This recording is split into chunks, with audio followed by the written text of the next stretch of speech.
Xəbər verdiyimiz kimi, aprelin 23-ü Quba Qonaqkənd Muçi avtomobil yolunun Qubanın 2-ci Nüqədi kəndindən keçən hissəsində uçmuş körpü müvəqqəti təmir olunaraq yenidən istismara verilib.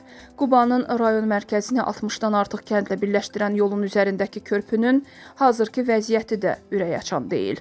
Belə ki, sosial şəbəkələrdə körpünün kənardan çəkilmiş görüntüsü yayılıb. Görüntüdən körpünün tağlarından birinin çökməsi və bu səbəbdən tağları birləşdirən plitələrin də əyilməsi aydın görünür. Ərazidəki vəziyyət sürücülərdə narahatlıq yaradıb. Mütəxəssislər güclü sel nəticəsində körpünün tamamilə çökə biləcəyini və bunun ağır fəsadlarının ola biləcəyini qeyd edirlər.